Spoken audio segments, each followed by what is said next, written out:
this is not good. Gotta figure out this water situation. What are you talking about? What water situation? The situation of me needing some water just in case, and also the fact that it will spill all over this equipment. And it's going to happen. It will happen. It will happen. It's not a question of like if it's going to happen. I spill water. That's what I do. Especially over expensive electronic equipment. Especially. Remember when I spilled water all over my laptop? I remember that time. That was crazy. It's a good time. It still works. It's shocking. It still works. All right. Well, welcome back to the podcast, everyone. I so much to unpack here. We've been a little MIA. Yeah. I feel bad. So I have to off the bat apologize for not having a video or podcast or whatever show last week because I got a concussion. So not the first time. Probably won't be the last. Hopefully the last, but he seemed to be getting worse and worse. Mm-hmm. But I was just playing hockey and took a accidental hit to the head behind the net. Made a stupid move. Thought a guy was curling one way, so I curled the other way. And neck, here's shoulder, boom. Nice. Concussion. There you go. It was instant. I knew right away as soon as it happened. I was like, damn it. So 2 weeks of nonstop headaches. It's pretty bad. Had to take pretty much that whole time off of work. Yeah. Which really sucked because I'm behind in work, which, you're always behind in work. There's always more work to do. So I guess, but it sucks okay. Though to have to take a setback like that. Yeah. And I couldn't. And you literally, you can't do anything. No, it was just in the room, blinds closed. Room. Well, let's not talk about what I was doing in there. No. just resting. Just resting. Eyes closed, curtains drawn. Yes, nothing suspicious happening there. No, but feeling much better now. So headaches are pretty much all but gone. Just a little bit. It's almost like it's like a little bit of a haze of a headache. Like it's kind of like it's starting. So it's like on the way out. So I'm hoping we have it's holiday Monday here in Canada. It's Thanksgiving. So it's another day off of work. So I think by Tuesday I should be 100% ready to get back at it, ready to get back doing some exercising because I haven't done obviously anything at all there except for maybe some light stretching or what have you. Yeah. Other than that, I haven't done anything. Just, of course, watching what I eat. So I haven't gained any weight, which I've noticed, which is really good. That's really good. Yeah. Because usually when stuff like this happens, it completely derails you. So I'm just really proud of you didn't let it and you just... It's this fasting. I love it. It's like, I know, it's the best. It's like even if you do want to eat something bad, which I typically try not to, you can just don't eat for the whole day and then just at supper time, just go nuts. Yeah, it's pretty awesome. It's pretty good. It works really well so far. And I should say, this is our first show since we were officially done our 120 days. How's that? That was awesome. Awesome. How does it feel to be done? Actually, well, we're not going to talk about it this episode. It's not going to be the focus of this show, but I think it's worth saying because in a couple of days, if you're watching this when this first comes out or listening to this when it first comes out, we haven't released our video like overviewing the whole thing, which should be coming out in the next couple of days. So this is the first time we've had a chance to talk about it. And we're done. And success, failure. Yeah, it's awesome. We did a really good job. I'm proud of us. I'm proud of myself. And I feel great. Success. Oh yeah. 100%. Yeah. Yep. Cool. How about you? Definitely a success. Because I lost 45 pounds. That's amazing. And I can't remember. You've lost what, 10? Yep. A little over 10. I can't remember. Yep. I gotta figure out what the numbers are. Yep. I'll just every time I can't remember something, I'll just say I have a brain injury. So it's an excuse for pretty much everything. For everything. Yeah, it is. It's kind of true though. You start to think and it's like, oh man, everything starts to hurt. But yeah, it definitely a success. And there's definitely things that we've learned from it and things that worked and maybe some things that haven't worked. And then we'll just use that to catapult and move forward. Yep. One of the biggest things is that in this 120 days, we stopped drinking. And I think we're going to keep on that. I think so. Just because it's just, well, what's the point really? Yeah. Exactly. You don't have to have, you don't have to have alcohol, and especially if you're like, oh, I just want to have a glass of wine, or I just want to drink a beer here. Then it's like, just drink a non-alcoholic, I guess, if you really want to. I don't know. But if you're like a wine person, like it's just not the same. It's not even. If you're a beer person, it's not the same. Close. But it's just nasty. Yeah. Anyways, we'll talk about all that stuff later. Yeah, for sure. it's interesting thinking about successes and failures and how this was a success, but throughout, I guess you could say, our lives together, there's been a lot of things that haven't been so much of a success. And that's why am I having such a hard time saying that word? I should have practiced before the show. But we want to talk about, or what I want to talk about today, is our failures, because there's so many things that we've done so far that I guess you can say that we've failed at. Yeah. And I figure it would be a good time to let everyone know, people that are new to our show or just starting to watch, to know a little bit about what we've done kind of publicly, I guess you could say, over the past 10 years now. Yeah. So maybe I'll start with, go ahead. In 2009, we started. Oh, you're taking it back. Taking it way back. We were married still at this point. Yeah. We're still married back in the past. When we had both kids by 2009 too. Yeah, we did. Yeah. We were married in 2005, 2005. Yes. So we were married for 4 years. And I guess Tristan was 2006. So yes, I knew that. And Maya 2008. Yes. Yeah. So anyway, I don't know if the idea was 2008, but we definitely launched in 2009. So the idea was very simple. It was a website or a company which would amass this huge following of people where they would be engaged in the content that we would produce, basically videos. And we would have sponsors who would sponsor our videos and offer up basically a prize or some kind of offering to our audience. And in return, what our audience would do is every time we release a video, they would promote us by tweeting and liking and all this kind of stuff. So basically it was a contest website or a contest platform. But the main premise behind it wasn't so much about the prize, but about cultivating an audience. Yeah. So having a dedicated audience that, it wasn't just a place to go to enter a contest. Like, I entered the contest and away you go. It was a place that they could interact with you and I. And basically, like the idea was to create a rapport between the audience. Yeah. And have build a relationship and build a trust, I guess you can say. Yeah. With the audience. So that way, when we got any kind of brand deals or whatever it would be, that they would be getting so much more than just your average contest site that they'd go to, because we could directly speak to the audience. We'd have more of a personal connection, right?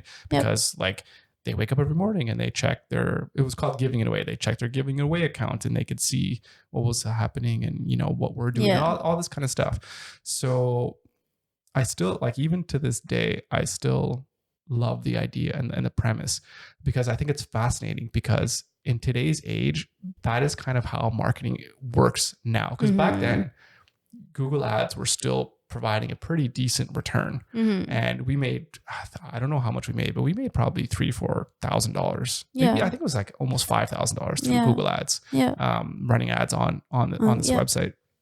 So we did really well when things were clicking and you get like $2-3 a click. It was pretty good. But nowadays, like, you can't get anything through clicks. Like if you get a 0.5% click-through rate, that's like huge. Yeah. So you have to do a whole lot more to get actual return on it. But nowadays you see that brands are going towards YouTubers and Instagram or influencers, all this stuff, and saying like, hey, you have a loyal following, whatever. Yeah. Let me place your product in your video or whatever. And then, you get your $50,000 or whatever. And like some of the top ones are making so much money. Like one brand deal is 6 figures easy. Like it's crazy how much money they're getting. But anyways, but the thing is they have loyal followers, and that was the premise behind giving it away. It was like, we developed this community of people that, yes, they're into contesting because they want to enter the contest, and they would promote the product. Their promotion, like tweeting about it or commenting on YouTube, would be part of that promotion process, and that's how they would enter the contest. But beyond that, they would look forward, hopefully, to our content because we were trying to anyways, make our videos entertaining and personalized and talking about things outside of just the contesting world and what the contest was all about. So that was the big idea. Yeah. And we ran with that for 3 years. I don't know how long. It's a long time. We first called it Giving It Away, and then we kind of rebranded and redid things, and we called it Contestly. And we ran with that, and we had some pretty fun videos. I remember doing that where went around campus at the University of Waterloo, and we did these crazy videos where like I'd wrap up presents. I got some stuff at the stag shop and I'd wrap them up, and then I would just randomly give them out to students who were walking by, and they'd open up the presents on camera and react. And these videos had like thousands of views. It was pretty awesome. Yeah, we did quite a few of them. It was, I hated doing them though. Yeah. And what I loved about it, because it was getting out of our comfort zone. And that's sometimes some things you need to do to be successful. The first one was a little awkward, but I just didn't like them. I just was awkward and uncomfortable. But the more we did them, the more comfortable I got anyways. And I thought they obviously performed really, really well because people could relate to them, right? Yeah. Just because it's like, hey, watch this guy tipping people for asking. Like I'd ask people for directions, and I'd like, I'll give them a tip for $5, and people like, thanks. Okay. Or some guys were like, no tip. It was so. Anyways, but that was the whole different ideas and concepts we played around with to try to get a following, and obviously we don't do that site anymore. We don't run that channel anymore, because what we were doing is we got a few deals by some people sponsoring our videos and sponsoring our prizes, but for the majority we paid for all the prizes ourselves, and just didn't have enough money to kind of continue to sustain it because we weren't developing the audience fast enough to be able to justify. Like you have to be a certain size to be able to get a response from a brand, right? Of course. And we just couldn't grow our audience big enough, and we're just basically hemorrhaging money in a sense, because we're buying prizes every day. First it was $50 a day, and like I remember the first prize, it was a big screen TV and a PlayStation 4. It was like $1,000. But it like we made about $1,000 back from that in terms of ads and whatever, because it was really big. But there's a lot of other little technical stuff that I got, and there's a few people that didn't like me in the whole contesting community. Few were far between. A lot of people did, which is great, because I think they actually understood what we were trying to do. But other people were like, they just didn't appreciate it, and that's fine. That's everyone can have their own opinions on things, for sure.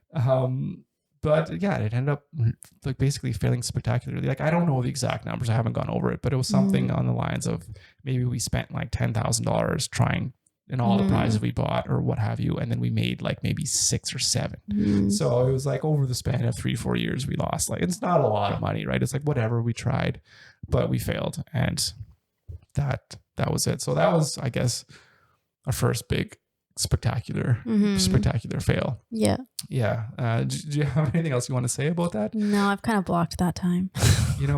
That being said, I still think about it quite often. I know you do. And I think like it just goes because that's just part of your personality. And I remember the first time we even met, it was in residence, and you had a case of beer, and you're just like giving beer to everybody. You're just like the most generous person. Yeah. Well, I didn't pay for it at the time. Well, no, but but it doesn't matter. Like that's just how you are. Like you are the most generous person I know. And so it's just goes to that's our room party. Your like character and your personality. That's just who you are, as you are always giving. So yeah. And because it's still on my list of things to do is to give away $1 million. I want to do it. And thinking about it now and talking about it, do you think, like, what do you think honestly about the premise behind it? And how you see, like, even now, how you see advertising and marketing work, and how these brands do make deals with influencers? Yeah. Like, do you think it can work? Do you think it's a good idea? I don't know. Like I'd have to sit down and really look at it. Like just off the, not numbers. Just I don't know. Like, yeah, it could. I don't know. I'm just done with it, Well, obviously I'm not. No, I know. I just like don't even want to think about it. We'll think of something. Obviously I'm not doing anything, or I don't have anything planned. I know. No, do not even.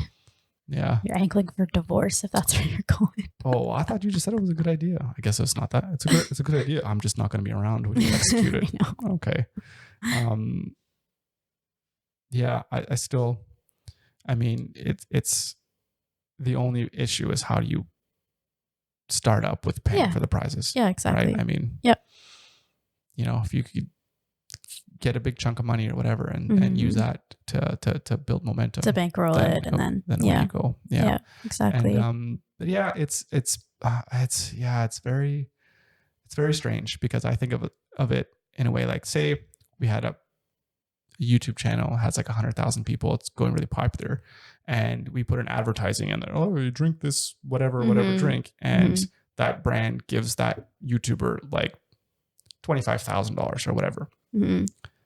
Everyone is okay with that, and I don't think anyone has a problem with that. Obviously it happens all the time, but like if it was our channel and we were like specific in saying, okay, companies are going to give us this amount of money, and we're just going to take that money and literally give it back to the people that are watching the videos, that are the reason why why we're popular, why we're popular, and why we even got that money in the first place. He's like, it doesn't work. And I don't know if it's a mentality that people have. It's like, oh, it's free stuff. But I don't know, right? As opposed to that, if we just took the money for ourselves, it's all good, right? But if you give it away, it's like, it's different. I don't know. And like the whole idea was to like, you know what? Let's make enough money so that we could just do this for a living, whatever. We take our quote unquote commission, but like if a brand's throwing us $1,000 every time we do a video, we keep $100 or whatever to produce it, and then just give the rest away in a giveaway. It's like everyone wins. Everyone wins, because I was having so much fun doing the videos, just like we're having so much fun doing this podcast. No one's sponsoring this podcast yet. Brought to you by Tap Water. You can be okay which with I'm gonna it? choke on right now. Holy jeez. Please do not spit on the electronics. Anyways, so that was a fail. We tried quite long and hard to get that going, and I put in. You put in a lot of time and effort. I don't know, hundreds, thousands of hours on that, trying to get it to work. But you try, and you pick yourself up, and you move on. Yep. And so what's the next thing that we moved on to? Well, there's a lot. Well, in terms of business, I guess you can say that was really the main big business thing. And there's no other real business thing that I've done since then that I'd say I've done and that I failed at. Because generally what I work on is I just do freelance work. So if somebody wants a website, or they want some kind of job to do, or they want to build an application or whatever, I'll do that work for them. So that's a success, I guess, in its own right in terms of my freelance career. I've never pursued it really as like the thing that I want to do, because I don't want to do that. But if there's a project that comes along that I like, that I'm interested in, then I'll just do it. I guess. So, but I do want to talk about what happened to us, a year and a half ago. Can we just back up though? Because I think we're talking about failures, but then what's the purpose of even talking about our failures? Right? So like, what did you learn from that whole thing with giving it away? What was the takeaway for you? Because I think like it's fine to fail. And I think let's talk about it, but you have to learn from those failures. So what do you think you took away? How did you know when to cut bait? And then what did you learn? It's a tricky question, because the cutting bait was simply because we were just running out of money, and we weren't getting that growth, and we weren't seeing that growth. So it got to that point where it's like, you know what?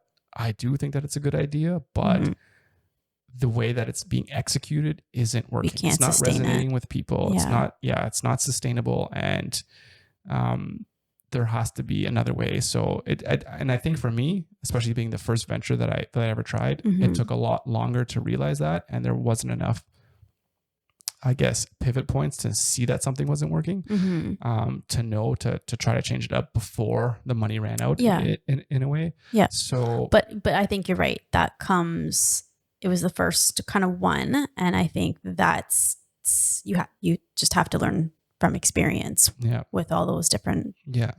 And I think the biggest lesson that I think I took from that is to really be on the lookout for trends and to how your application or how your business or whatever is growing, and to be able to track the right metrics. Because I think at the start with giving it away, I was tracking just how much revenue was coming in, and it was on the way up. So it looked really good at the start, but the engagement and the way that people were engaging weren't at the level that we needed it to be in order to have any kind of sustainable growth.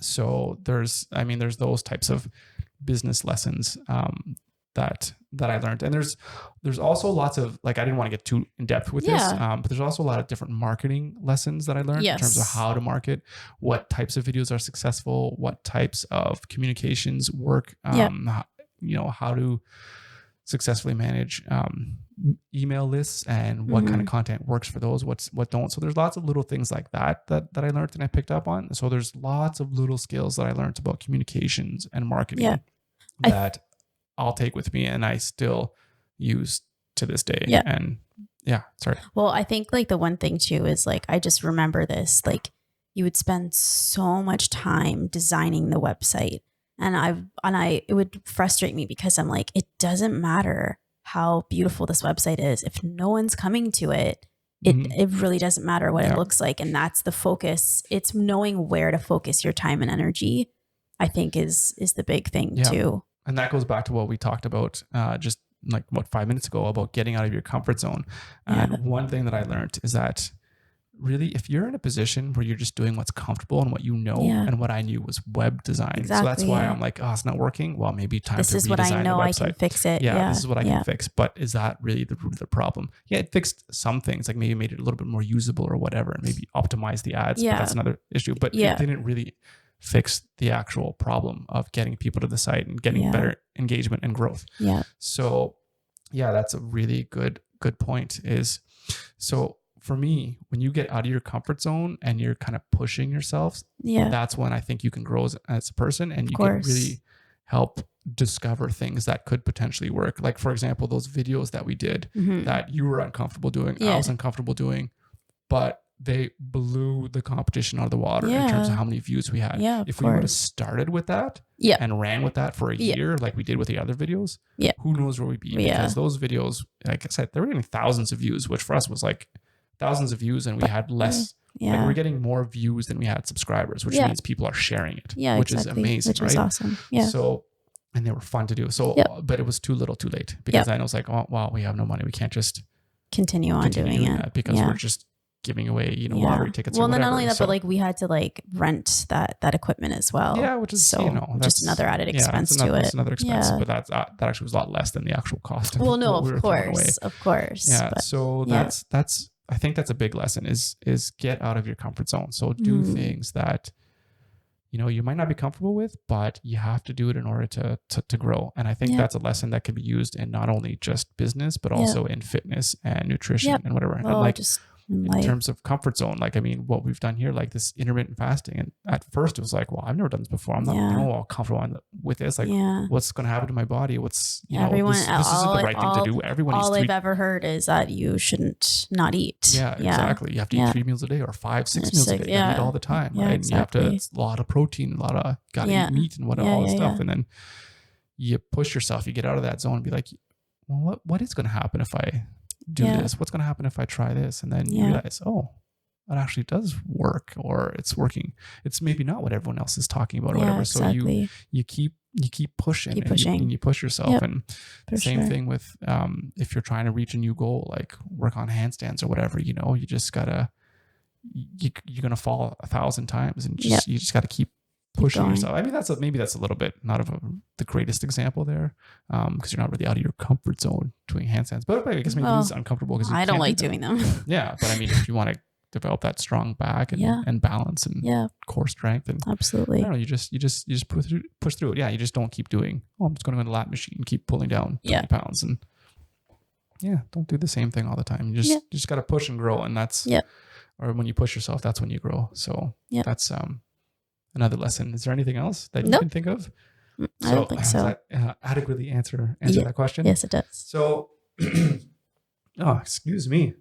Oh, you talk here for a second. I need some more water. So did you want to move on to talking about our super epic fail? Yeah, this is not so much of a business fail, but more of a life fail. But again, lots of lessons learned. But let's maybe, I don't know if it's for the final time, but let's maybe tell the story. And let's tell the story because from start to finish, because I think, our family and friends have kind of heard the story, but maybe if we lay it all out here, it'll just it'll just, I don't know, just be out there and everyone could laugh at the ridiculousness let's try to everything. Let's try to condense it because it's a long ass story. Yeah, well, I don't know what else do you got to do today? You got nothing else to do but to put your headphones on, listen to this podcast, and work out and listen to these two idiots talk about their stupid failures. But fun. So I've always been a person that wants to do things. I was just going to say, I'm going to start out by saying, Doom had the great idea. It was a great idea to sell everything we own and pack up our truck and our SUV and camp across Canada and the United States, possibly the United States. Yeah, for a year. So the idea was very simple. Travel the world. Yeah. And at least North America, explore. Yeah. And just live that, I don't know, like hashtag van life, I guess you can say. But I think it was about having an experience and doing something completely different that no one had done and giving the kids incredible experience. Yeah, exactly. So you hit the nail on the head. So we decided in, I think we decided in 2017, but the trip was scheduled for summer 2018. Yeah. So to start in May of 2018. So started, I think after Christmas time, we started to start selling off all of our stuff. Yeah. So this took about 4 or 5 months to kind of sell everything that we had. So taking a little bit of a step back. So I was working at the time and we decided that we would save up a certain amount of money so that we would budget everything so we'd have enough money to be able to travel for a year. Like we knew how much campsites were going to be and how much gas was going to be. All that kind of stuff. Yeah. And it all planned out to have a certain amount of money so that by the time a year would pass, like I think we were going to live in May 2018. So by the time May 2019 would come, we would be able to basically, I don't know, like get a place or rent a place or what have you, and have like 2 months or 3 months or whatever for me to find another job and get back into it if needed to be. Because the other idea was to document this whole thing, start a YouTube channel, and then, hey, who knows, maybe we'll get YouTube famous, whatever, right? Like obviously we weren't banking on it, but hey, that's a possibility, right? You have this family of 4 selling everything, people. Living out of a 2005 Buick Rendezvous with 300,000 kilometers and with a 18-foot canoe on the top, right? Like, maybe that's something people could relate to. Maybe not relate to at all, actually. Just laugh at. Whatever. Just these guys, they're having their crazy adventures.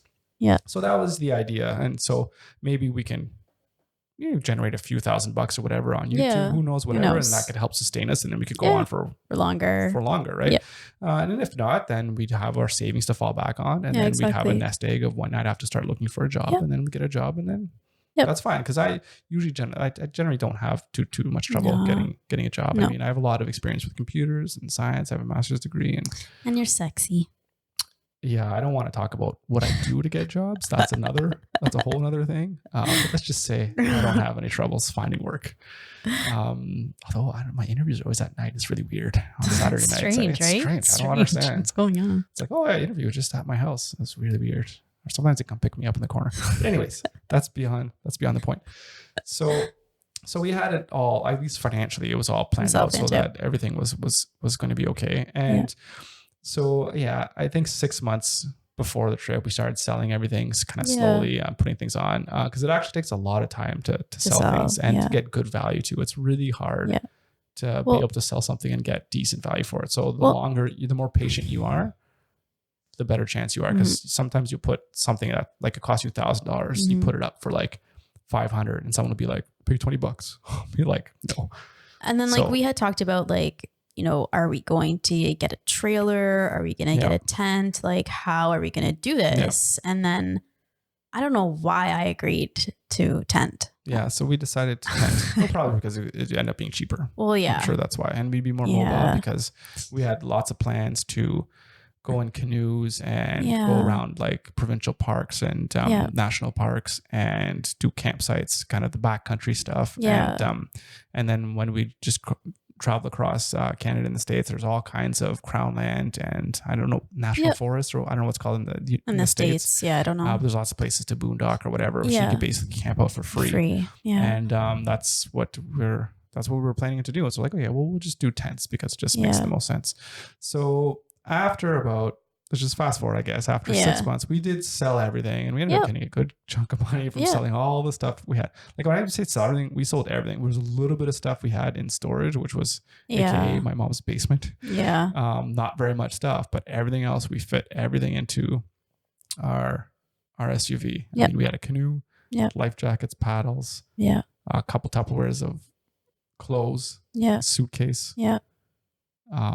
Obviously all of our camping gear, food stuff, camera to bring. We cooked a whole bunch of dehydrated food for months. We spent time. Mostly you.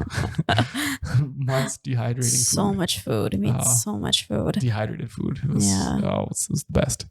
Turns out not very many people liked it. But you don't have a choice. In the middle of nowhere. We're gonna dehydrated slop again. We're like 5 days away from civilization. This is what you're eating. This is what you're eating. It was. I actually enjoyed our dehydrated food. It was pretty good. Well, that's nice. You liked it too. It wasn't that bad. Okay. It wasn't that bad. Anyways, that's beyond. We'll talk about, if you have any questions about our dehydrated food, we could talk about that at some other point. That's not the point of this story. No. So everything we had was basically packed up into the truck. Into this truck. So we're off on our trip. So actually, let's back up even before that. So our start of our trip was in Algonquin Park, which is in kind of central Ontario. Yeah. And a very famous park. One of our probably the most famous park in Canada, I would imagine. No, like Banff and stuff is more famous. It's definitely in Ontario. In Ontario, Everyone goes there. Yeah. It's like got thousands of campsites and lots of backcountry. Anyway, so we were scheduled to go this 9-day backcountry trip. I think it was May. I don't know what the exact date, but say like May 12th. I don't know, just as an example. Mm-hmm. And of course we had to be like out of our house, right? Because we're like, notice we're like, we're gone. We don't have a place to live. We don't have a place of residence anymore. So, and then for whatever reason, that summer or that winter was the longest like record of ice being on the lake, like in recorded history, like over 100 years. So by the time we were supposed to go, there was still ice in the lake in May. And so you can't go backcountry because, and usually like people are out there in like April. Yeah. May, like it's because it was the weekend that we left. It was the weekend before the May 2-4 weekend, the long weekend. So obviously people are out there because it was busy. It was really busy for the long weekend. Yeah. When we were there. But so already we were delayed by, I think it was a day. We had to wait a day. It was a little more than that, I think. A day or two before. Because we had to make some adjustments where we stayed at, I think it was Lake of Two Rivers or whatever. We stayed at the trailer park campgrounds or whatever and just camped out there. Yeah.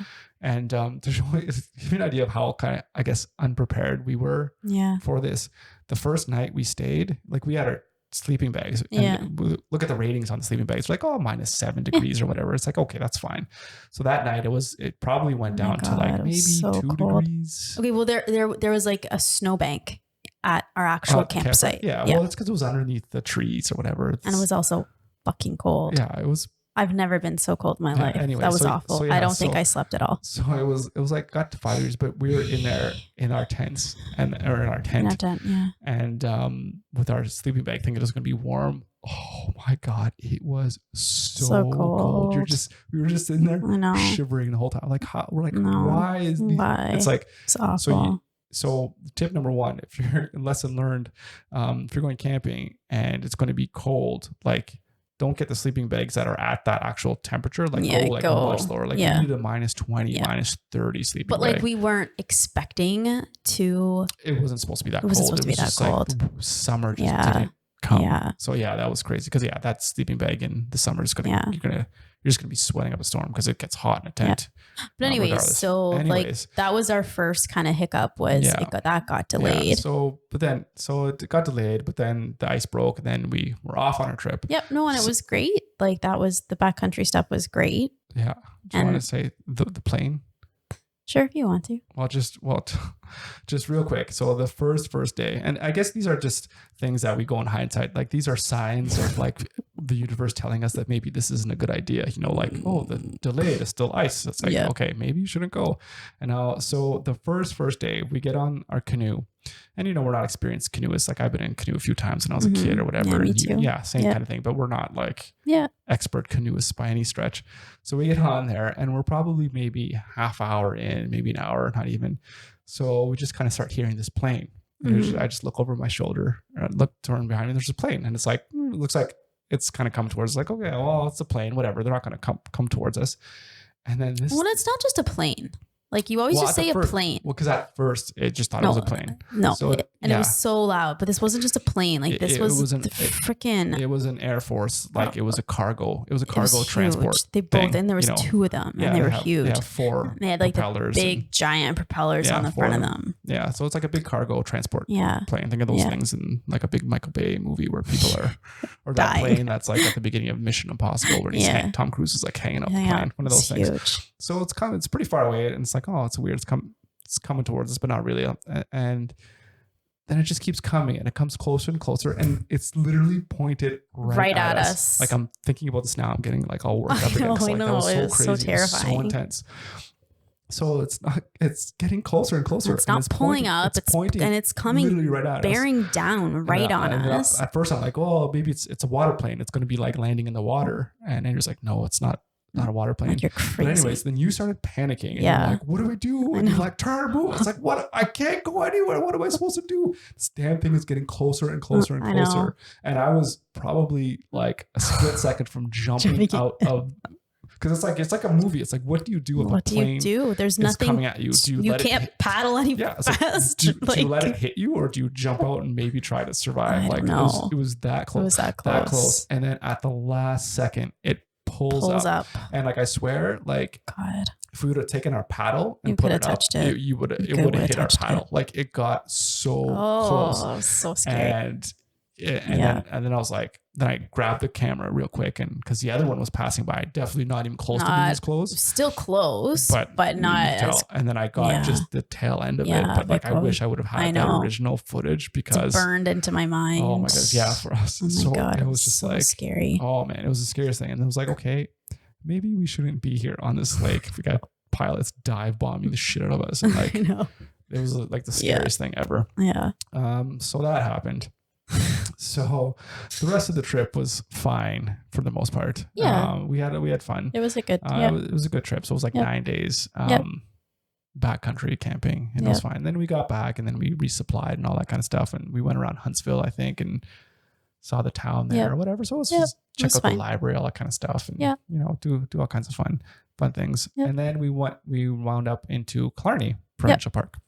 And then the first day there was great. It was a nice sight. But then that night, there was a tremendous thunderstorm. This is kind of the catalyst for this whole thing. Yeah. So it started thunderstorming really, really bad, like lightning, the whole thing. And maybe this was around 4 o'clock in the morning or something like that. And then you're freaking out. Yeah. Because you're like, what do we do? We shouldn't be in this tent. I'm like, we have nowhere to go. We literally canoed to this little island that we are camping on. Yeah. What the fuck? We have nowhere to go. I'm just like, there's no car to go into. You just don't do anything. You just survive it. You just hope you don't get hit. Yeah. I mean, it's not a very big chance of you getting struck by lightning, right? It's just it's one of those things. So anyways, it's basically really, really scary. Yeah. And you were just like, and we were both basically like, I don't want this to happen again. I don't like getting caught in lightning, because what do you deal with it? Yeah. Or how do you deal with it? And I mean, after learning and reading more about it later on, it's just like, well, it's just part of being out there. What happens? Like some people, they go on 10-day hikes, 30-day hikes or whatever. And that's like, there's a lightning storm. You're just in your tent, and that's it. Or maybe you get out of it, whatever. I don't know. But there's just, I don't remember exactly what it's to do. Like, should you be under a tree, not under a tree? Yeah, I don't know, whatever it is, right? But it's just over the walls doesn't say. Over the walls doesn't say. 40-year-old version there. Yeah. So anyways, so we decided that we didn't want to do this. We didn't really want to be stuck out anymore. So, well, and it wasn't just, I think it was taking a lot of things into consideration. Like getting stuck in a thunderstorm that's pretty scary, especially for kids, right? Like that's they slept through the whole thing. I know they did. It's pretty scary, except when you're sleeping. But like that's scary, right? And then like, what do you do if there's even more severe weather than that? Like Like, what do you do if you're not near your car or whatever? So there was that thought that came in. And then there was also like, there was no space for you to do any work. Like you had these crappy little picnic tables if we were at like an actual campsite, but like there was nowhere for you actually to sit down and do any work on the computer to cut up the videos that we were making. And then it was the same thing because I hadn't planned like a whole lot of homeschool stuff for the kids, but just like to keep up in math. But like there wasn't even a place to do that. Like it wasn't comfortable at all. Yeah. So there was like a lot of different considerations. Like after being out, for 2 weeks or whatever it was to say, okay, well, this is what's working, what's not working. What can we do? Reevaluate. Yeah, exactly. And so we had the bright idea of buying a trailer. We're like, let's buy this 20 foot, 24 foot, 26 whatever foot trailer. Yeah, we'll buy one, and if we have to fix it up, that's cool because we both we had to, considering our budget. Like our budget was not very big at all. It was, we were like, spend a few $1,000 and like that's it. But it'll be like, it'll be fun to fix up and make it our own, and save some money and learn some things. And exactly. I've always been fascinated. I always be like, let's just buy a school bus and just renovate it and make it a house, and then you just drive your house around. It's always had an appeal to me. So we decided then that, okay, all right, the storm's going to clear. Let's paddle back to civilization. Let's get a hotel and let's go online and see what kind of RV we can find. So we did that and we found quite a few of them. It's quite surprising how many cheaper RVs between, $2,000 to $7,000 or whatever it is. And we picked the wrong one. And how many are out there? And we found, there's a few of them. One we were going to buy, but then the guy's like, oh, somebody else bought it. And it's like, that one would have been a good one. There's a few other kind of camper vans or whatever that we were thinking of. So we ended up seeing this one RV. We went to go check it out and we saw the inside. It looked terrible. And we're like, okay, well, whatever, we can fix that. But what I was really concerned about was like the engine. And we talked to this guy. It's like, oh, well, the engine's good, whatever. And started, the battery was like dying. So it's like, oh, no problem. We'll just switch out the battery. And then I'm like, well, what kind of work needs to be done? And he showed me a list that he got when he got it, I guess, appraised or not appraised, but he took it to a mechanic and all the work. So I'm like, this is a list. And it was just one thing on the exhaust. I'm like, well, that's not a big deal. We can get that fixed. And then, so I asked him like, hey, listen, buddy, I have 2 kids, this is what we want to do. Are you basically, fucking me over? Are you screwing me around or whatever? And is this going to be a good thing? Like, I don't want to get to a mechanic and be like, oh no, it's going to cost so much or whatever. He's like, no, it's fine. It's good. It's good, whatever. That was my first problem, is just trusting someone like that. Like I want to trust people and I think it's a good thing to be able to trust people, but for something like that, I'll never trust again because there were so many things that we learned after buying. And this is the thing we did. It's like, we went to go see this one. It was the first one we saw and we bought it. Like, that's it. We'll buy it. Dumb thing. We just paid cash for it because I think we were just in a hurry. We were in too much of a hurry because we're like, we don't have a place to stay. We didn't want to impose on anybody by staying in their house for too long. And we basically, let's just buy the first thing. So let's fix it up, get on the road. And now we have our house and then we could just do whatever it is that we want to do. So things that we learned after we bought this trailer. Number one, it was too big to like fit into any other mechanics, into any other RV mechanic shops in Sudbury, the credible ones. Anyways, so there's only basically a few places that could see it. And the places that we wanted to go see it just to get certified, because in Ontario you have to get it certified and safety before you're allowed to get a license plate. Otherwise you can't drive it. So that's one of the regulations in Ontario. So the shop we wanted to was all booked up for like months. It was ridiculous. And we took it to this one shop. He's like, oh yeah, we can see it like that day or tomorrow or whatever. So we took it in and he went around or whatever. And he gave us a quote from it. Took a couple of days, but he gave us a quote and it's something reasonable or whatever. It was like $3,200 or something like that. So I'm like, perfect. We pay that money, get it fixed up, certified, away we go. And like all the stuff, and it was a lot more than what the guy said because it needed welding at the bottom, needed some new stuff with the brakes. I don't know, a whole bunch of stuff. I can't even remember now. All kinds of stuff with lights. And some of the stuff I even replaced. So we took it into that guy. We're like, great. So how long is it going to take to fix up? It's like a week or week and a half or something like that. Oh, okay. I'm like, oh, that kind of sucks, but no problem. And so he's like, oh, we just need a deposit. And I didn't even, I was just so happy that we found a place because I was calling around for like a couple of days trying to find someone to take this thing in. So I was just so happy. He's like, oh, we need a deposit. I'm like, oh, sure. I'll give you a deposit. No problem. So I gave him $1,000 deposit.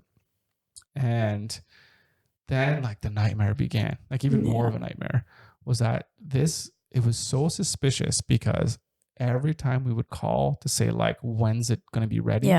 They would give us a date, but then that day would come and go. Well, we would go in. We would call or go in to see. And it was just sitting there. No one was working on it in the same spot. No one was working on it. And every time you go in, and we went in pretty much every day after they had it for a week. We were there for almost every day checking up and seeing what was going on. Yeah, I don't even know if it was that much, but it was. And every day there was an excuse. Oh, this is going to happen. Oh, it's going to be ready tomorrow. We're waiting for this, blah, blah, blah, blah. Yeah. So lots of excuses going on. And then basically that kind of went on for 3 weeks, I would imagine. They had it for about three weeks where they did just a little bit of work. And I was just like, okay, guys, listen. How about, because there's the whole inside and outside needed. Well, no, that's what I said, because they were waiting. They said they were waiting on a part. And I said, okay, well, while you're waiting on the part, we're going to take it. While you're waiting for this part, we'll take it. We'll do the insides. If the inside's done, then you'll fix it. Then we'll be able to go. Yeah, we'll just go. Exactly. And they're like, okay. So they put the tires back on because the tires were off. Yeah, they're like, oh yeah, we'll call you. We'll call you when it's done. We'll call you when the part's in and you can bring it back. Yeah. Yeah. We never got that call. Yeah. We never got that call. I don't think we ever brought it back. We didn't bring it back. We didn't bring it back. No. So we took it home and we we worked on it. We had that video, a few videos or whatever on YouTube. So we worked on it for like a good week, almost like 12, 16-hour days, just working on that thing. On it. Turned out great. Turned out really nice. Yeah. I was so excited to live in that thing because it was really nice. Water damage or whatever, but I fixed the roof. Everything looked great. Everything looked really, really good. And so after a while, we kept going to this guy's like, when can you fix it? When can you fix it? When can we bring it in? And it was just like not saying anything. And so I'm like, well, that's it. I'm like, I need my money back. I'm like, give me $1,000. We're done. And then, So then he's like, come back on Thursday or whatever. I'll get you the money. I come back, he's not there or whatever. Right. I was like, this is so weird. I'm like, seems like a legitimate shop, right? The shop is signed. It was busy. Every time we went in, it was always people. Yeah. Yeah. And they had just moved from this other busy spot. That was on the Kingsway. If you know Sudbury well, it's like in the kind of the main area. But so then he gives you this crazy sob story when you go. So finally, the one of the last times I actually saw him in person, I'm like, oh, okay, I just want my money back. And he's like, oh, well, this girlfriend that I was with, and she was the one who was running the store. She cleaned out the whole bank account, and she left me with her 2 kids or whatever. So now I got 2 kids, and I got a mortgage, and I got these other employees I gotta pay or whatever. And I'm just like, I don't care. Where's my money? I was like, I told him the story of like, this is what we need for our trip. This is all of our money is in this. This is our home. We need to get back on there. Yeah. So, and it's like, like number one, I don't believe you. But number 2, like, that's it's not my problem. It's like I paid you $1,000 to do this work, and now you've done nothing. Give it back. So, sell all these cars that are in your parking lot. Yeah. Like, I don't know. Yeah. So after a while, so he's like, oh, I'll be here on Thursday, and Thursday comes and goes, nothing happens. So I'm like, that's it. So I go to court. I go file I sue them basically. I take them to small claims court. So I take all the paperwork, sign it or whatever, get them sign it. I have all the pictures. I have my case. I basically make my case. Yeah. All the documentations, all the communications that we've had throughout the months or whatever. Yep. Put it in there, and then I serve him the papers. And and actually got to see him, and I served him the papers. So he took the papers, so I know that he got them. And then he's like, oh, well, I'm putting up a second mortgage on my house, so that money's going to be in on Friday, so you'll have that. And he actually called me the next day, saying like, oh yeah, it'll happen, because I think he was actually scared. Yeah. But then he never paid. Yeah. And so then I drive up to his place, and then everything's gone. It's like, all the cars are gone. All the tools are gone. Nothing is there. Like he just bolted. Yeah. And I was like, what the hell? And then there was one of the guys that worked there. Maybe he was the only guy. I don't know. But he was there. He's like, yeah, he's gone. And I'm like, well, it's like, oh yeah, he still owes me like $7,000 in pay that he hasn't even paid me. Yeah. I'm like, what the hell? Yeah. And so he was gone. So I'm like, so I have my lawsuit. What do I do with it? It's like, I can't, I don't know where he is. I can't force him to court. You can't, I still need to look into this. This is it's not over, by the way. It's far from over, my friend. I'm still coming out. I still want my money. Coming for you. No, but anyway, but then we had made an appointment with the other more reputable that's right. place. So we had kept that appointment. Because it was like at the end of the summer. Well, it wasn't, but we took the trailer in just to see what was happening. Yeah. They told us no work had been done on it whatsoever. So it had basically been sitting in this lot at this other mechanic's for weeks, and they hadn't done anything on it. Not only that, it needed a whole bunch of welding that they didn't even say needed done. They'd say welding. Yeah. But their quote was like $800. These guys just like, we don't even do that. Yeah. It's probably going to cost. You have to all you have to do is take it somewhere else. So then you're trying to find out where else to take it. And I did. I took it into a welder. And it's so much more than we had. Yeah. He was like, wanted to pay, and then how long it was going to take to get that done. And so that's when we decided, we're going to sell this thing. We're going to sell this thing now. Yeah. Sell this thing, get a new car. Because we sold our rendezvous. We sold that because we figured it was going to get fixed up in a couple of days, and then we had no car. So we had no car. So then we had to buy a car, and we had to sell this thing. So we ended up selling it to this really cute couple. They just wanted to save some money on rent, and and they were going to fix it up. They were going to fix it up, Walmart or something like just that. fix it up. And so we're like, oh, that's cool. I felt really good about selling it to them, but they couldn't pay everything at once. So we just made a contract with them that they were going to pay in installments. So we parked it at a friend's. Yeah. So that was fine. So that had been taken care of. Yeah. And we were getting in the installments. And then we bought a new car. Well, to us car. 2012 Nissan Rogue is what we got. So got that used car. Pack everything back up. We're like, this is it. Okay. Sold the canoe because the canoe couldn't go on the rack. So then we were on our way. So to St. Marie. RV stuff is somewhat taken care of. Still, we'll get back to that later. So we're on our way to Sault Ste. Marie from Sudbury. So the first day with our new car, like 30 minutes out of the town, the transmission blows. Yeah. So here we are on the highway with this car that like it can't rev up, like the engine's just and we've only had it for 3 days. Yeah, it was 3 days. Even 100 kilometers that I guess. We drove around town a couple times or whatever, but then it's like we took off. Yeah. So this transmission dies. We're like, come on. Are you kidding me? Something was wrong. Yeah. So we took it in to Canadian Tire. They're like, no, take it down the street to Mr. Transmission. So we took it down. And then I get in with the guy. And then it's like, oh, let's just drive around, just see what's up, right? Mm-hmm. So he gets in and he drives around. He's like, when did you get this thing? Or whatever. It's like, yeah, your transmission's done. I'm like, oh, God. So we called the dealer, the place that we got it from, whatever. Mm-hmm. So ends up being that they ended up paying for it and fixing it all up. After pulling teeth, they were like, oh no, it should be like half and half. And we're like, we've had this for 3 fucking days. Yeah, they did say that. Maybe they did at first, but I was like, no, I'm not paying for it. I don't remember it being that big of a fight. Maybe I don't remember it correctly, but it wasn't a thing. Like they ended up paying for it, and they ended up paying for 1 day of car rental and 1 day staying at a hotel. But I had to go to that dealership back to actually get the money. Because anyways, that was a whole nother story. But anyways. So we get there. We ended up being stranded for 9 days without a car because it took them. They had to ship the transmission from Toronto or something. Or Quebec, I think. I don't know where it was coming from. Yeah. And so we had to pay for hotel. We had to pay for campsites or whatever. And and then renting a car, we had to pay for that too because we had to rent a car. Yeah, we had to hold the car for like 9 days, I guess. Yeah. So we had to pay for that for the whole time. So which was obviously not in the budget. No. So we're burning through money. Yeah.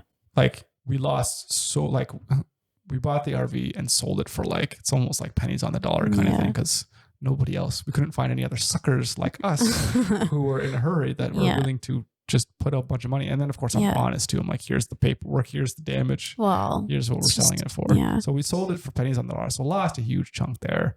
Had to buy a new car, had to pay for this rental stuff. So we're looking at our finances. We're like, what the shit? Well, and not only that, at that point I was just so demoralized. I was like, yeah, what's going to happen next? We're like, not having what any is fun. going to, and it's just not fun. It's not what we had. Yeah. It's not what we had wanted to do. Yeah. So we're talking, so as we're thinking about that, and I think we're in, what's that? Lake Superior? Quetico. Yeah, we're at Quetico. Yeah. No, was that Quetico? No, there was the Sleeping Giant. We went to Quetico, but then this we're at Sleeping Giant. In Thunder Bay. And so we're kind of close to getting closer. Super close to Manitoba. Yeah. So we just wanted to go see some family up there. It would have been awesome. But anyways, so we're like, you know, what else is going to go wrong or whatever. So we get this couple that ended up buying our RV in quote unquote installment payments because they were going to pay. He's like, oh, I just work construction or whatever. Mm-hmm. So I'm going to pay you for 6 months. I'm going to give you $500 off my paycheck or whatever. We'll do that. So he did that for 4 weeks. Mm-hmm. And so he ended up paying $2,000, whatever. Yeah. And so he calls me up. He's like, oh man, you know, my this wasn't in Thunder Bay. Yeah, it was. No, we had moved. This was when we had moved in to the Martindale. No. This was before. Okay. No, because it had. Trust me. Was it? I know the exact date. Well, yeah. Okay. All right. Anyways. But anyway. Okay. Well, maybe it was fine. Okay. So then we decided.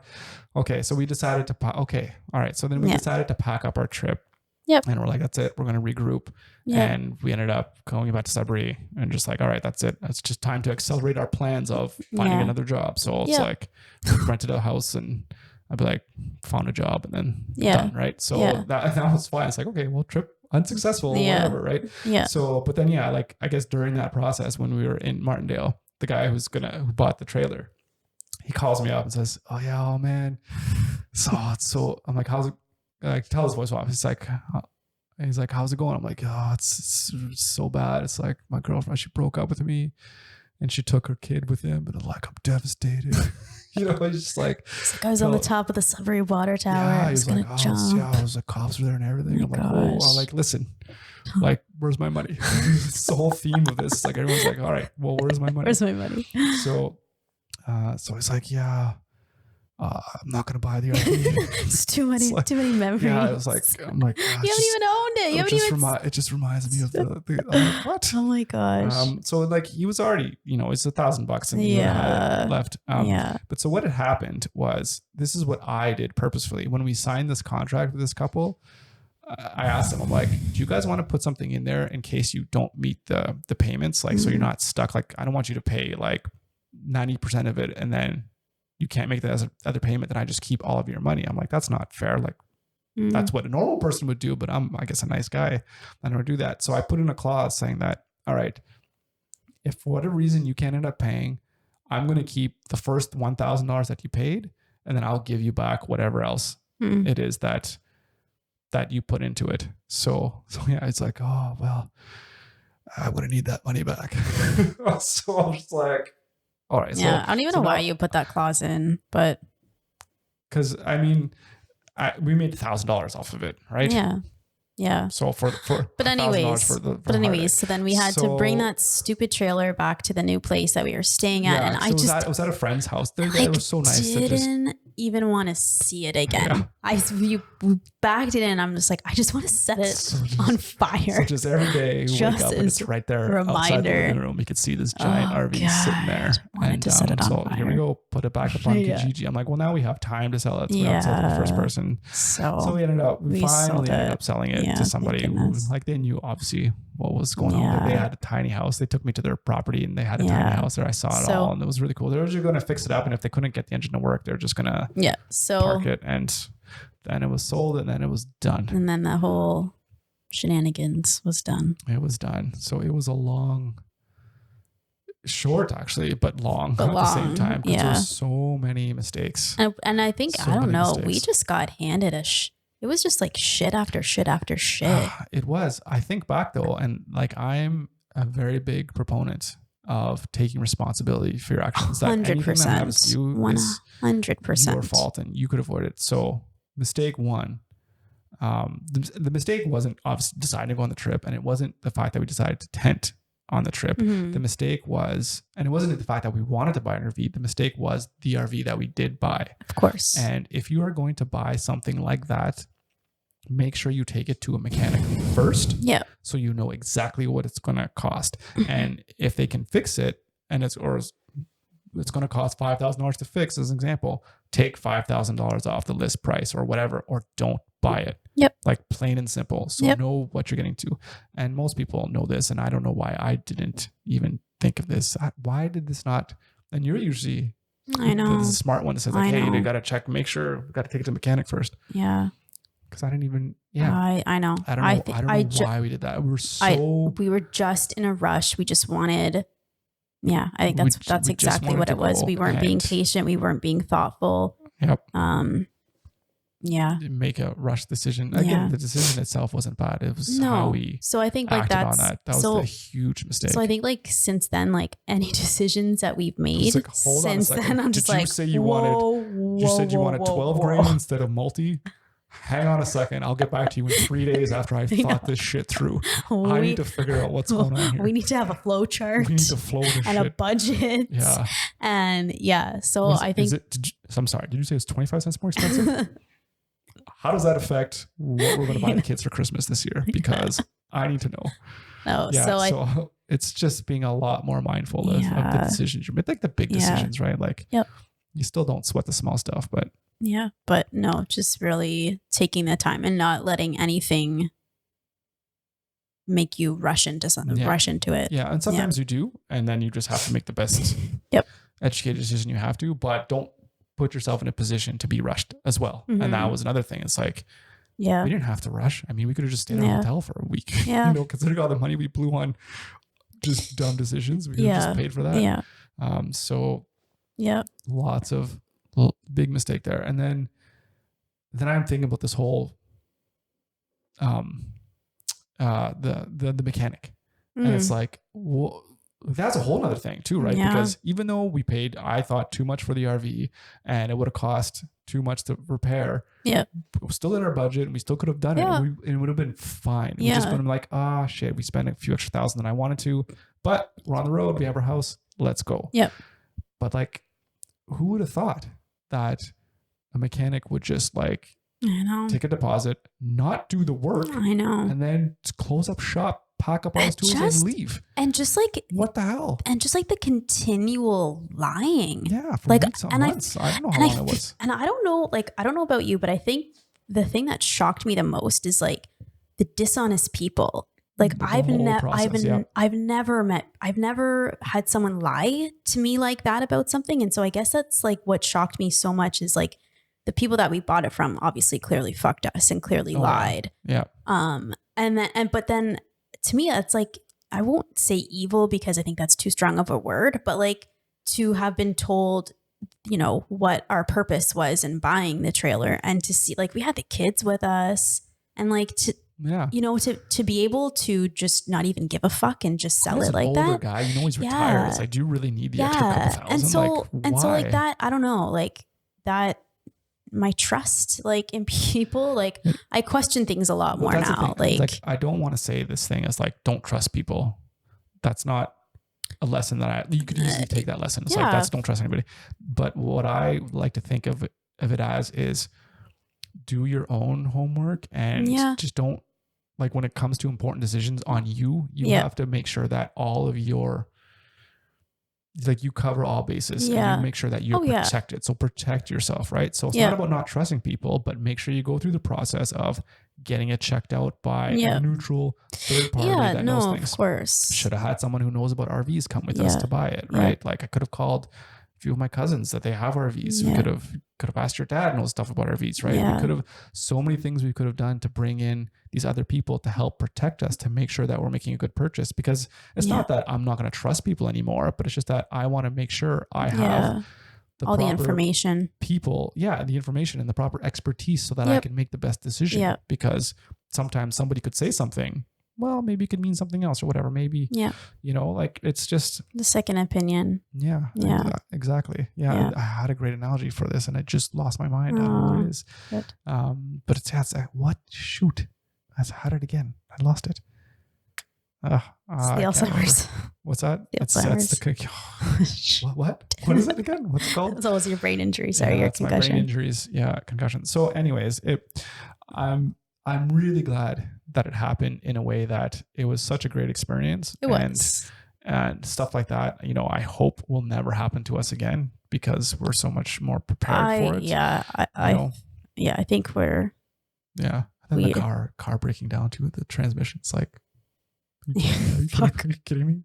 Why is this happening? Yeah. So, I think it's a massive, massive failure, but a lot of lessons learned. And not only was it we failed. It was humiliating in a way because we had told everybody, all of our family had come out to say goodbye. They didn't expect to see us for a year. Yeah. So that was embarrassing. Yeah. I think. I know for sure that affects you a whole lot more than it does me. Yeah. Because I don't give a fuck what anybody else thinks. I'm just gonna brush it off and do something else, try again or whatever. Yeah. Right? But no, and I do see that it does suck, right? Because we're going for a year. Oh, we're gonna travel, call you, from the beach in Miami and on Christmas time or whatever, right? All this stuff. Climb the mountains here, and then it's like. You guys didn't even make it to Manitoba. You can't even get to Winnipeg, and you guys already. So, it sucks, and but but no, definitely, it was definitely worth it. We learned a lot, and then it opened up other opportunities, and here we are living in Halifax, which I never thought would ever happen, and living definitely wouldn't be here, I guess, if that didn't happen. Who knows where we'd be? I don't know. Probably be living the dream.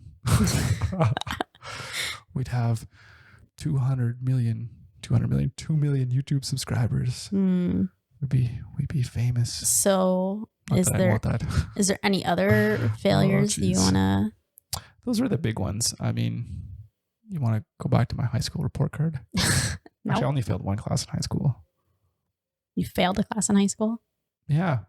It was OAC English when I took it the second time. It's ridiculous.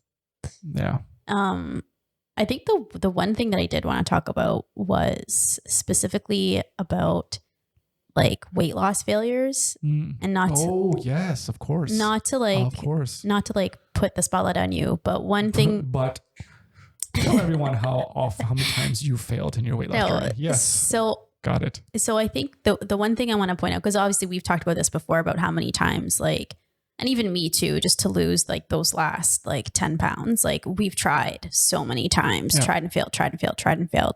And I think the one big takeaway is each time you fail like that, you figure out, if you're a reflective person, you figure out why it is that you failed that time, and you try and get closer to succeeding. And each time that you fail, you learn something new. And so you get that much closer to succeeding. And I've heard that actually quite a bit with people trying to lose weight or quit smoking or something like that. Each time you try to do something, you fail, that's okay, because you'll still try again, and you'll get closer and closer each time. Yeah. So I think that's an important point for people, because I think that's, if you do fail at something, it's really hard to get up and dust yourself off and try again. It can be. I think there's two schools of thought about in terms of failure, where some people will think failing is a bad thing, and the worst thing that can ever happen to them. And you can't really learn from failure, but you just gotta, you just have to be successful. And the other people are like, no, failure is a good thing. Yeah. Where it's good to fail, and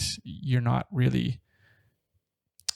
It's like you're learning how to do something properly. Yeah. Well, that's what I was getting at. Yeah, and I think that's definitely my philosophy. I think I'm not saying it quite right. There's something else about failure where some people say it's not like it's a bad thing, but it's not a good thing either. And I can't really remember what it is. I should. I'll have to find it. I'll have to find out exactly what that is. But there's other people, because there are people that say that, failure it's not really something that should be strived towards, basically. Where other people are like, yes, fail all the time and fail often, kind of thing, right? Yeah. So it's interesting, but I'm definitely of the camp of, you don't want to fail all the time at everything. You want to try to succeed, but you do learn from failures, and they aren't necessarily a bad thing, because it's one step closer, hopefully, to being successful. And I think it like builds your resiliency as well. Absolutely. And it's like, okay, well, what's the worst thing that can happen? You fail. Okay, well, you did that. Did you die? Was it awful? Well, it wasn't great, but it's building that resilience. And not being afraid to fail too. I mean, like, look at us. And like, you know, again, we talk about, you know, say taking a risk and taking calculated risk. And I mean, for us, it was definitely a calculated risk. But I mean, the price of failure was pretty high. I mean, if things went sideways really bad, we'd be homeless and not have a place to live, right? And have like no money. Like that's maybe the worst that can happen. But I mean, the calculated worst that can happen was we have to end the trip and get a new place and get work as fast as possible, which is what exactly happened. Happening. And we planned for it and we mitigated it and everything was okay. And does that mean we're not going to try anything like this again? No. I mean, there very well could be some things brewing, right? But the point is that it's not going to stop us from trying to do things because we learned. And I think you dust yourself off and try again. Don't be afraid to fail. And I think the other thing too is like, I think, you know, parents are often afraid of failing in front of their kids, but I actually think it was a learning experience for them as well. And I think for them to see us getting frustrated with all of the situation, but how we dealt with it, like I'm actually really proud of how we dealt with it, because I think, you know that they're watching. And so they see us have such a big, huge failure, but then they see us. Well, we work together and we solve our problems. Exactly. Right? And yelling and cussing and like, oh, this guy's screwing us over, this, that, whatever. It's like, okay, or getting mad at each other. It was this is what the problem is. We got to work the problem. We got to work together to find the solution. And it's about that. It's like sitting and stewing about it and swearing. That's not going to help you. You need to work your problem and find the solutions and do it together. And so showing that, and then showing like how well we bounce back from it. Like we now live in this beautiful apartment in this beautiful city. Like, and so I think having that model for them. And we got these beautiful new microphones. La la. But I think them seeing that, I think that is, you know, super useful. Yeah. And going back to, or taking it back to learning from your failures and getting one step closer to success and how that relates to my weight loss. So I had a spectacular fail. Again, on this one live for everyone to see on YouTube, where I started this 365 days of fitness project where I was going to do something like, it's not like exercise hardcore every day, but do something, fitness, walk, whatever, every single day, and do a video every single day and show like this before and after, like, here's me and my vision, right? Like this fat guy or whatever, no muscle, whatever, to this ripped, shredded guy, you know, 6-pack and all this stuff in a year, have this huge time lapse, huge success. Look at this guy. Wow, it's amazing, right? So that's what I'm thinking this whole time. And I get like 90 days in and then like just destroy my back and just like was in so much pain. Like I think I was in bed for like a week, couldn't move or whatever. And so then I had to stop the videos and then I just let it spiral out of control. And then I ended up, I think I gained. So since that failure, that was after our trip, before even. That was before. Oh, it was before. The summer before. Yeah. But since then, since I ended up losing about 20 something pounds during that whole 90 days or whatever it was. But then I ended up gaining it all back. I gained like, I think 50 pounds, 50, 55 pounds to get up to 210 at my heaviest. And there were lots of things that I learned about that trip, about that experience, that I'm using it to make sure that it doesn't happen again on this journey. So things like, don't overwork yourself in terms of your exercise. I mean, I didn't feel like I was overexerting myself, but clearly, in hindsight, like doing Muay Thai, Jiu-Jitsu, doing that for 4 hours a day, 5 days a week, and biking, it's just, it was just too much. And then my body just kind of gave out.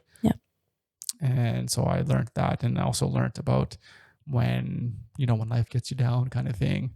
Don't just go reach for the food and start eating a bunch of crap because you just gain the weight.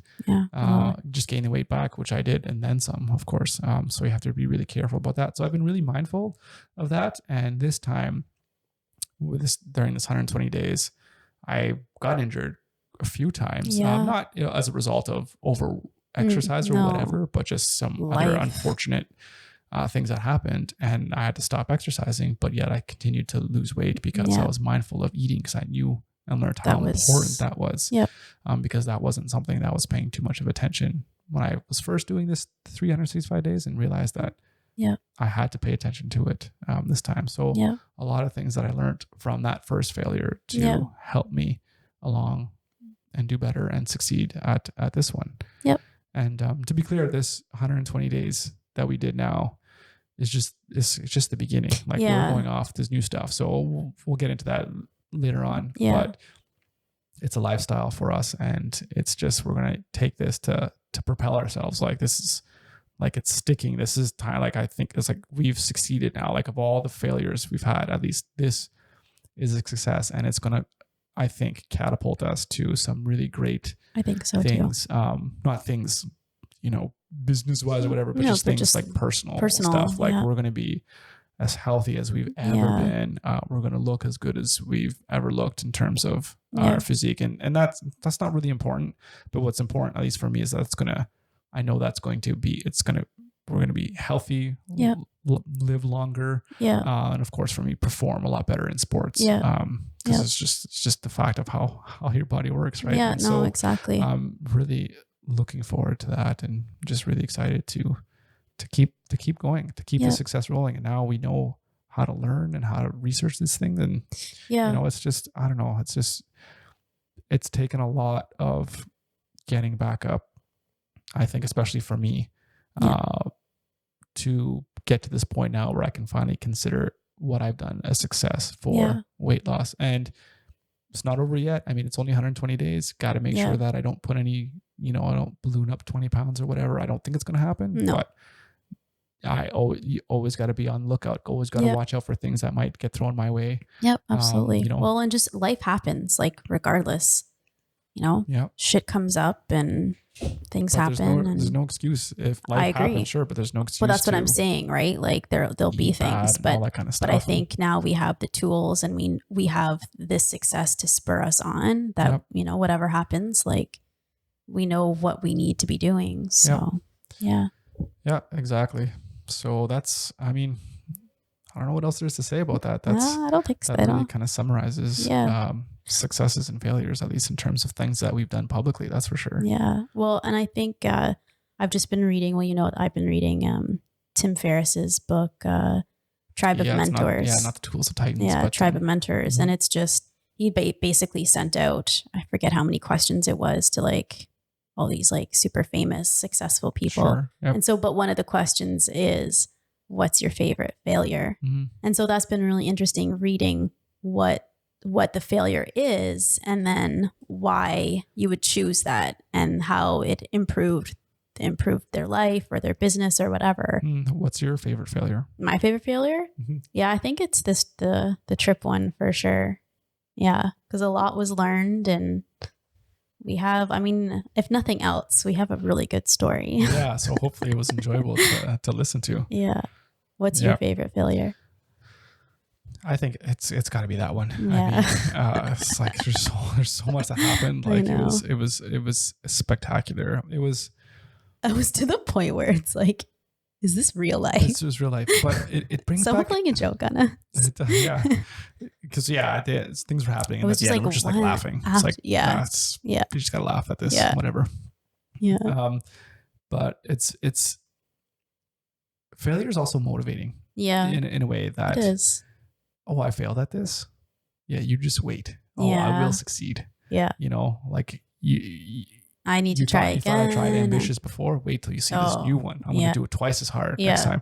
It's a problem that I have with my ambition, because we were talking about at the beginning of like, giving it away or contesting like it didn't work. You just wait and see. You think it didn't work before. Yeah. Wait till I give away $1 million, right? I'm going to show you. You know what I mean? Yeah. So there's always that. Yep. I'm going to show you that it's, and I think you have to know when to let go of a bad idea. Of course. But also, like, if George Lucas would have walked away at all the first studios that turned him down, he would never have made Star Wars, right? It's true. It's like, screw you guys. I'll show you. I'll make this movie myself, or whatever he did. I don't know the exact story, right? Yeah. But it was not purchased right off the bat, right? He had to fight to get his movie made. So, because he knew. Yeah. So And there's so many examples of that. Oh yeah. And there's so many things in life that people will tell you, no, it's not going to work. It's nothing, because people don't understand it the way that you do. Yep. People don't see. Yep. And the vision. It's like I have this vision for Data Shift's company that I have now. I have this vision of what I want it to do, and I don't think a lot of people see. In fact, I know people don't see what I want to do, because they come and say like, "Oh, this isn't. It should work this way, or it should work that way." It's like, no, you're missing the vision behind why I'm doing this. Yeah. This is to bring data to the world. Yeah, it's not about making this short amount of money or whatever it is. Exactly. Like, anyways, so that's a topic for another day. But don't be afraid of failure, and don't let failure stop you from dreaming big. Because absolutely. I don't know. I won't. Yeah. We'll just prove everybody wrong. Yep. So what's next? Scared me. All right, guys. Thank you so much for watching or listening, whatever you might be doing. Mm-hmm. If you do listen on Apple, maybe you could be the first person to leave us a review on Apple iTunes or whatever it is, because that would be pretty cool. We don't have any reviews, so that'd be really cool. That would be nice if you have a moment to spare. If it's a bad review, then just fuck it, don't do it. But if it's good, we'd love to hear from then you. we love it. Yeah. All right. But if you listen all this way and you want to leave a bad review, then I'd be like, what are you doing listening for almost an hour and a half? I'd be like, you know what? It was terrible. 1 star. Screw these guys. Oh, you listen to them for 5 hours and it gets repetitive. Should have clicked us off after the first 30 seconds. Anyways, thank you once again for listening and watching. Crisp high five. See you next episode.